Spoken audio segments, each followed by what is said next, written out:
My name's Phil Benito, and I'm in the spotlight.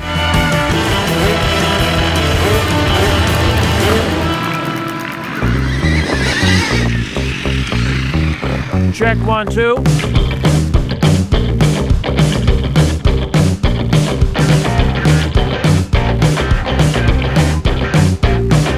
When I was 4 years old, my dad bought me a mini bike. Obviously, you graduate from that, and I had an XR70 and then an XR80, and trying to get to a CR500 was the goal.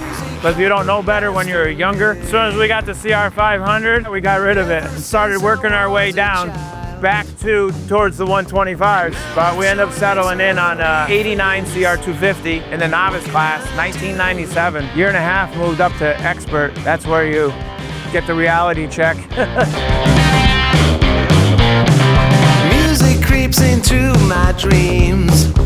Middleborough, Mass, summer of '98, midway through the season, finally earned the white plate by grinding through the novice and amateur class. And you know, the dream when you're a kid is to have a white plate and actually earn it. So when I got the white plate, I came off the track that day. My buddy comes running up to me as I get off the track. I got a second place. And he goes, dude, you got the points you needed. You're officially an expert. I'm like, no way. But dude, I lost it. He took my bike. I'm like sitting on the back of my truck, bawling my eyes out like a 2-year-old. But dude, I got such a passion for it.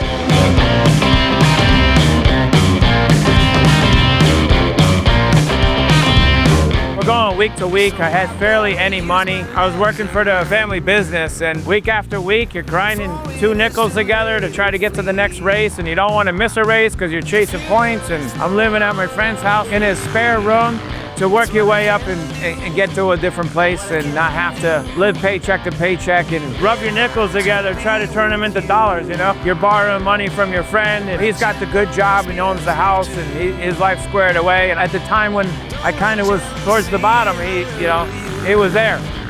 You know, he picked me up and said, keep on going, keep working hard, and dude, you'll get there. It just takes time.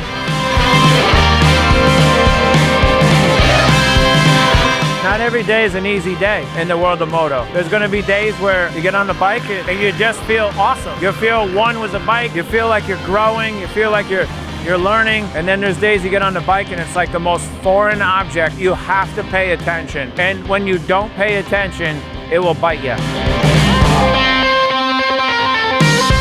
I think this year we're trying to offer more ride days. Private ride days are a hit. They sell out in an hour and a half. It takes 30, 40 hours of time investment, but to look out and see all the people having fun. That's what makes New England Brotocrew, not Phil Benito. It's these people. These people is what drives me to want to do more events, them wanting to have more fun. So this year we've got 4 events. We've got 3 events at 508, and we've got 1 event in the middle of summer at 23, and we're gonna try to get possibly a 5th event end of October. So yeah, we're looking forward to 2025.